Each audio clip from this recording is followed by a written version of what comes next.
Kin gathered close at the hearth, where the fire's warmth binds our blood through winter's bite. What if the young turned from the shared flame to chase shadows alone, leaving the cradle empty and the elders' hands idle? Hear this, children of the clan, as the sparks rise. Already the young women's steps falter at the workshop door, their eyes on distant river paths, instead of the loom's steady rhythm, while young men's shoulders shrug from the furrow, hoarding their strength for solitary hunts. If this drift deepens, who will mend the nets when storms rend them, and whose voices will call the kin to labor at dawn? In the sun-warmed fields that first dawn after the tale's whisper, the young woman lingered by the riverbank, her basket of gathered reeds forgotten as she hummed tunes from far traders' songs, dreaming of unbound trails.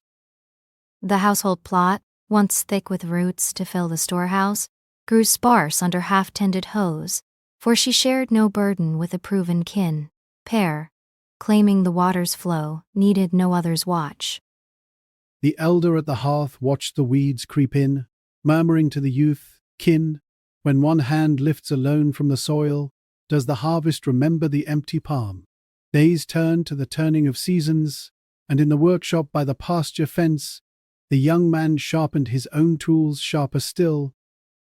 He spoke of labors kept close, his yield stacked in a lone corner rather than the shared granary, for whispers from the riverbank had chilled his trust. No reciprocity in the circle, he said, only demands for his strength without the bond of hearth and child. The clan's flocks wandered unguarded at dusk, their paths untrodden by watchful eyes, and the elder invoked the old ones. What becomes of the herd when young strength hoards itself, and the fence posts lean under wind alone? Weeks swelled into moons, rippling to the kin network at the council circle under the great oak, where once voices wove plans for the flood season's stores. Now young women gathered there, gesturing sharply at the menfolk, scorning the shorter stride or the unyielding brow, as unfit for the long haul of household watch.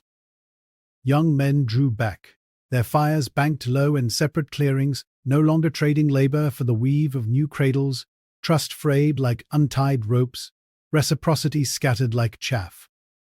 Elders circled the dimming embers, voices grave, folk of our blood. If pairings mock the shared yoke and withdraw to solitary flames, who tends the boundaries when shadows lengthen? Through the lean harvest and into frost's grip, the settlement's river crossing grew hushed, storehouses echoing with hollow winds as fields lay fallow, tools idle in the dew.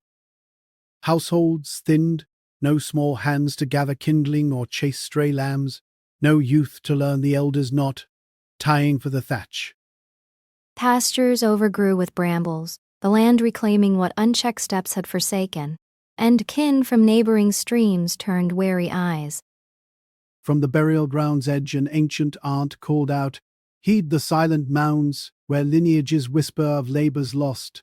When skill transmission halts at the young's lone path, does the clan endure the river's rise? Years piled like untended drifts, the cascade reaching the heartland's edge, where once thriving plots became wild meadows, their soils starved of the hoe's faithful turn."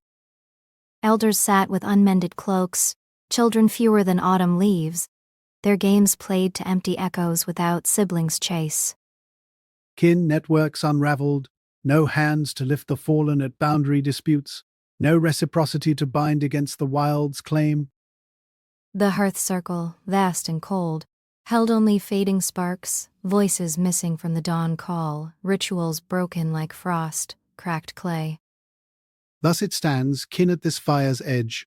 If the young chase unbound trails and hoard their strength from the shared yoke, households fracture like drought, split earth elders' wisdom echoes unanswered, children's hungers gnaw at untended stores, trust withers as dry reeds, lands revert to thorn and shadow, skills fade from idle hands, and the lineage trails off into winter's hush. Turn now to the labor that renews, the pairings that guard, the reciprocity that endures, or watch the flame gutter low, as our blood demands no less for the morrow's dawn. If echoes from the old ones quicken your pulse by the fire's glow, let that stir propel you forth, voice it aloud among the gathered, weave it into the clan's weave, and stand firm in its light to nurture the quest that spans the bloodline's arc.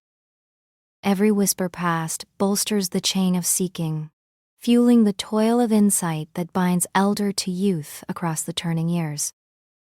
Your call, joined to the ring, revives the hunt for what rings true, probing not just the heart's own folds, but the woven ways of the earth we claim as kin.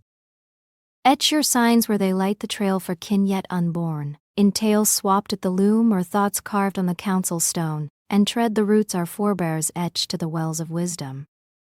Stand woven into this labor, and you uphold the vigil, letting the ancient teachings flow unbroken through the season's tide.